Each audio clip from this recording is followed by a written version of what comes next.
আমাদের এটা নিয়ে লম্বা একটা মিটিং হয়েছে আমাদের, কারণ ভেন্যু পাওয়াটা আসলে ডিফিকাল্ট ছিল, কারণ একই জায়গায় দুইটা মাঠ দরকার। তো অনেক চিন্তা ভাবনা করে আমরা এখন সেটা চিন্তা করছি বগুড়ায়, রাজশাহী এবং সিলেট, এই তিনটা জায়গায় আমরা করব।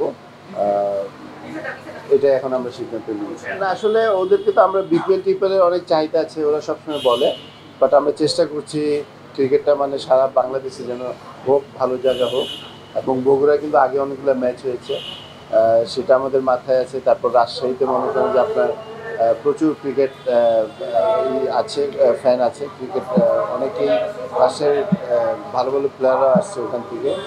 সো সেটা আছে। এবং সিলেটে যেটা আমাদের ডে নাইটের একটা মাথায় আছে, যে সেমিফাইনাল ফাইনাল হয়তো আমরা ডে নাইট করবো, সেটার জন্য আমরা সিলেটে প্ল্যান করেছি। আমরা প্রথমে এম এ আজিজের কথা চিন্তা করেছিলাম, যেহেতু সেখানে কিন্তু আরেকটা আপনার লাইটিংয়ের ইয়ে ছিল, মাঠ ছিল, যেটা হলো যে আপনার, তো আপনার এম এ আজিজে ওরকম উইকেট আমরা হয়তো পাবো না, সেই জন্য ওটা আমরা বাতিল করেছি। এবং বগুড়ায় যেটা শুনলাম যে মোটামুটি ভালো অবস্থা আছে, এবং যেহেতু আমাদের হাতে এখনও প্রায় 40 দিনের মতো আছে, মোর দেন 40 দিন, তো সেখানে গ্রাউন্ডসম্যানরা গ্রাউন্ডস থেকে কালকে লোকরা যাবে, ওরা দেখে থেকে ওটা আমাদেরকে আপডেট দিবে, এবং সেটা হলে আমরা ডেফিনেটলি ভালো উইকেটে খেলাতে চাই। T20তে যেন রান হয়, সেই জিনিসটা আমাদের মাথায় আছে, উইকেট এবং সব ফ্যাসিলিটিস আমরা ভালো দিতে চাচ্ছি। আপনারা জানেন আমাদের গতবার ওদের ম্যাচ ফি ছিল 25,000, সেটা আমরা 40,000 করেছি, এবং আদার্স ফ্যাসিলিটিও আমরা বারবার চেষ্টা করছি। আগামী তিন পাণ্ডব আছে, মুশফিক, মাহমুদুল্লাহ এবং তামিম ইকবাল, তারা কি একে একে দেখা যেতে পারে এনসিএল টি20তে বা কোনো কিছু জানেন কিনা? না, আশা করছি তিনজন খেলবে।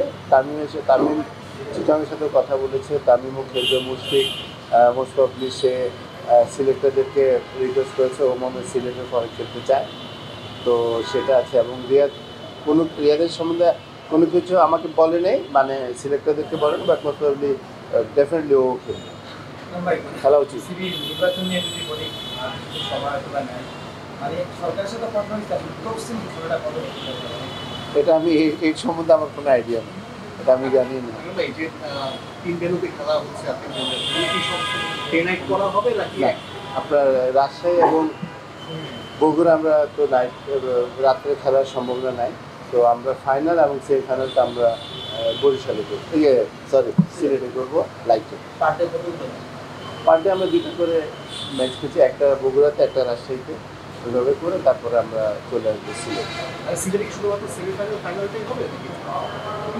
ডে নাইটে বগুড়া রাজশাহী।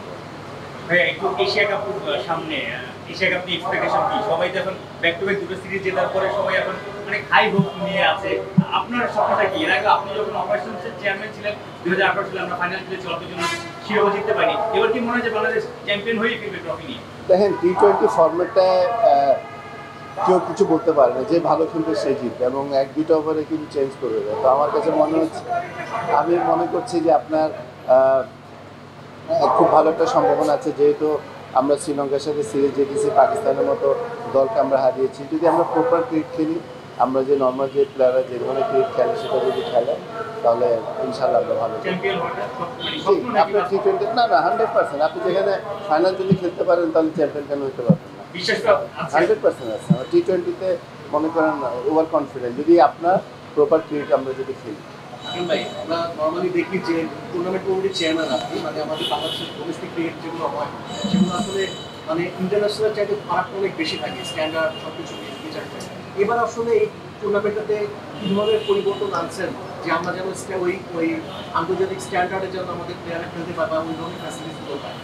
দেখেন, আজকে কিন্তু আমাদের মেইনলি যেটা হয়েছে, আমি সিলেক্টর এবং প্রত্যেকটা ডিভিশনের ম্যানেজারদেরকে ডেকেছি, কারণ এর আগে আপনারা দেখেন মিডিয়াতে আসছে আপনার বরিশাল নিয়ে কিছু নেগেটিভ কথা আসছে, তো জাস্ট আমরা একটা আলাপ আলোচনা করেছি যেন এই ধরনের কোনো কিছু না আসে। যেটা আপনি যে কোয়েশ্চেন করেছেন সেটাই আমরা আলাপ আলোচনা করেছি, যে একটা ভালো যেন স্ট্যান্ডার্ড থাকে, এবং সেটা অনেক কিছু এই মিটিংয়ের মাধ্যমে আমরা বের হয়েছে। যে নর্মালি মনে করেন যে আপনার অনেকে অনেক ধরনের হেলমেট পরে খেলে, যে আপনার সেটা আমরা চেঞ্জ আনছি, যে আপনার প্রত্যেক দলকে আমরা হেলমেট দিচ্ছি এবার, এবং মানে পুরোটা যেন ডিসিপ্লিন এবং আপনার ক্রিকেটটা এগিয়ে নিতে আসতে হলে কিন্তু সবাইকে সাপোর্ট করতে হবে। আমি সেগুলি নিয়ে আমাদের মধ্যে আলাপ আলোচনা হয়েছে।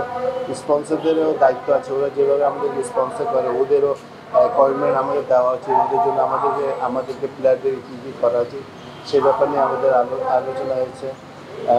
তারপর হলো যে আপনার ডিসিপ্লিন নিয়ে মিডিয়াতে কথা বলার ব্যাপারে, যে কে কথা বলবে প্রপার ওয়েতে যেন সব কিছু চলে, যেটা ইন্টারন্যাশনাল স্ট্যান্ডার্ডে যেটা হয় সেটা করার আমরা চেষ্টা করছি। হয়তো মানে এই বছরেই পাবো না, বাট আস্তে আস্তে আমরা ডেভেলপ করার চেষ্টা করছি।